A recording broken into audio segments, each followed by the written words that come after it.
Hello Sparkitans, welcome back to Spark. ఈరోజు నేను మీ అందరినీ వెస్ట్ బెంగాల్లో ఉన్న సుందరవనాలకి తీసుకువెళతాను. ఎందుకంటే అక్కడ యానిమల్స్ అన్నీ కలిసి రిపబ్లిక్ డే వేడుకలు జరుపుకుంటున్నాయట. అసలు యానిమల్స్ జరుపుకునే రిపబ్లిక్ డే సెలబ్రేషన్ ఎలా ఉంటాయో చూద్దామా?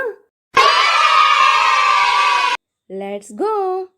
అనగనగా ఒక జనవరి 26వ తేదీన సుందరవనాలు అనే అడవిలో సింహరాజు గారు గణతంత్ర వేడుకలు అంటే రిపబ్లిక్ డే సెలబ్రేషన్స్ ప్రారంభించబోతున్నారు. సింహరాజు గారి వెంట మంత్రులు గజరాజు అంటే ఏనుగు, నంది, చేతకుడు అంటే గుర్రం కూడా ఉన్నారు. అడవిలోని జంతువులన్నీ దేశభక్తితో రాజుగారి ముందు నిలబడ్డాయి. అప్పుడు సింహరాజు గారు ఏమన్నారంటే, స్నేహితులారా, గణతంత్ర దినోత్సవం అనేది మన దేశానికి చాలా ముఖ్యమైన రోజు. 1950 జనవరి 26 నుండే మన దేశ రాజ్యాంగం అంటే కాన్స్టిట్యూషన్ అమలు అవ్వడం ప్రారంభమైంది.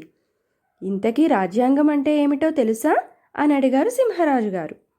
అప్పుడొక గుడ్లగూబ తన రెక్కలు విదిలిస్తూ, రాజ్యాంగం అనేది భారతీయులంతా ఎలా నడుచుకోవాలో చెప్పే ఒక రూల్స్ పుస్తకం అని సమాధానం చెప్పింది. అప్పుడు సింహరాజు గారు నవ్వుతూ, సరైన సమాధానం, ఆ పుస్తకాన్ని అంబేద్కర్ వంటి జాతీయ నేతలు మనకు అందించారు. ఆ పుస్తకంలో మనందరికీ ఉండే స్వేచ్ఛ, సమానత్వం, ఇంకా న్యాయపరమైన హక్కుల గురించి ఉంటుంది. కొన్ని నిబంధనలు కూడా ఉన్నాయనుకోండి అన్నారు సింహరాజు గారు. నిబంధనలా? అవేంటి అని ఆశ్చర్యంగా అడిగింది పులిబిడ్డ చిన్ను.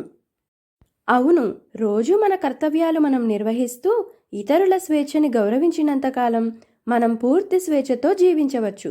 రాజ్యాంగ విరుద్ధంగా ప్రవర్తించకూడదు అని చెప్పారు సింహరాజు గారు. ఇంతలో 2 కోతిపిల్లలు ముందుకొచ్చి, మీరు చెప్పేదంతా చాలా బాగుంది, కానీ మనం ఇక్కడికి వచ్చినది సెలబ్రేషన్స్ కోసం కదా అన్నాయి. అప్పుడు బుద్ధిశాలి అయినటువంటి గజరాజు, రాజా, తమరు జాతీయ పతాకాన్ని ఎగురవేసి ఉత్సవాలు ప్రారంభించండి అని సింహరాజుని కోరాడు. సింహరాజు జాతీయ పతాకం ఎగురవేయగానే అందరూ నిలబడి నేషనల్ యాంథమ్ పాడారు.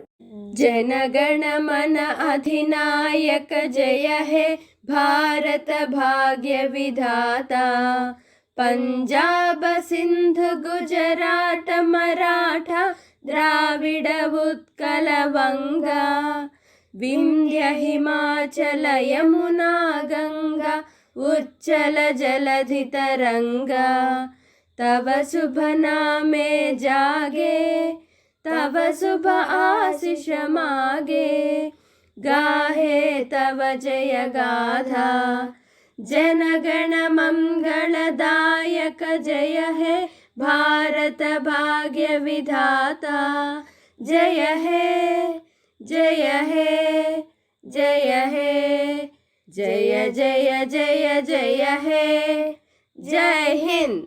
కాషాయం, తెలుపు, ఆకుపచ్చ రంగులున్న మువ్వన్నెల జెండా ఆకాశంలో గొప్పగా ఎగిరింది. ఆ జెండా మధ్యలో అశోక ధర్మచక్రం కూడా నీలం రంగులో ఉంది. చిట్టి చిట్టి జంతువులన్నీ చప్పట్లు కొట్టాయి. మళ్ళీ కోతిపిల్ల ఒకటి ముందుకొచ్చి, ఇప్పుడు అందరం పెరేడ్ చేసి రకరకాల ఆహారాలు కూడా తిందాం అంది. అప్పుడు మన చేతకుడు అంటే గుర్రం ముందుకొచ్చి భారతదేశ కల్చర్ని చూపించే పెరేడ్ ఆర్గనైజ్ చేసింది. ఒక్కొక్క జంతువు ఒక్కో ఇండియన్ స్టేట్ని రిప్రజెంట్ చేస్తాయి అని ప్రకటించింది. నెమళ్ళు ఒడిశా రాష్ట్రం కోసం డ్యాన్స్ చేశాయి. బాగున్నాయా? రెడ్ పాండాస్ వచ్చి సిక్కిం కోసం డ్రమ్స్ వాయించాయి. అలాగే జింకలు వచ్చి మధ్యప్రదేశ్, ఉత్తరప్రదేశ్ కోసం చెంగుమని గెంతులు వేశాయి. సుందరవనం అంతా నవ్వులతోటి చప్పట్లతోటి నిండిపోయింది.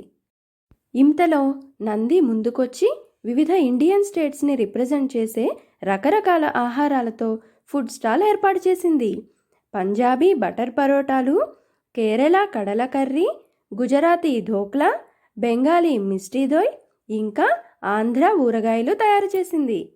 రుచికరమైన ఆహారం అనేది అందరినీ కలుపుతుంది అని చెప్పింది బలశాలి అయిన నంది. అప్పుడు గజరాజు ఏం చేశాడో తెలుసా? పెద్ద పెద్ద చెట్ల దుంగలు తెచ్చి ఇండియా గేట్ లాగా కట్టి ఆకులతోటి రంగురంగుల పూలతోటి అలంకరించింది. మనసు నిండా జాతీయత నిండిన సింహరాజు మన అడవి విభిన్నమైన జంతుజాతుల సమ్మేళనం. మనలోని తేడాలను, ప్రత్యేకతలను ఒకరికొకరు గౌరవించుకుంటూ భారతీయులలాగా కలిసి ఉండాలి అని గర్జించి ఇండియన్ నేషనల్ ఎంబ్లెంలో మన జంతువులను కూడా చేర్చినందుకు జాతీయ నేతలకు ధన్యవాదాలు అని తెలిపింది. ఇండియన్ నేషనల్ ఎంబ్లెంలో జంతువులున్నాయా అని ఆశ్చర్యంగా అడిగిందొక రామచిలుక. అప్పుడు సింహరాజు, అవును మరి, భారతదేశ రాజముద్రలో 4 పెద్ద సింహాలు 4 దిక్కులు చూస్తూ ఉంటాయి. వాటి క్రింద ఒక గుర్రం, ఒక ఏనుగు, ఒక ఎద్దు, ఇంకొక సింహం కూడా ఉంటాయి. వాటి మధ్య అశోక ధర్మ చక్రాలు కూడా ఉంటాయి. ఇవన్నీ ఒక లోటస్ మీద ఉంటాయి అని చెప్పింది. సింహరాజు గారి మాటలను అడవిలోని జంతువులన్నీ చాలా ఆసక్తికరంగా వింటున్నాయి.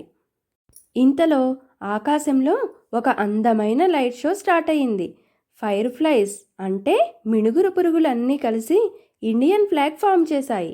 చూసారా, జంతువులన్నీ కలిసి రిపబ్లిక్ డే సెలబ్రేట్ చేసుకోవడమే కాక కలిసిమెలిసి ఉండడంలో ఉండే గొప్పదనం గురించి ఎంత చక్కగా వివరించాయో. వావ్, చాలా అద్భుతంగా ఉంది కదా.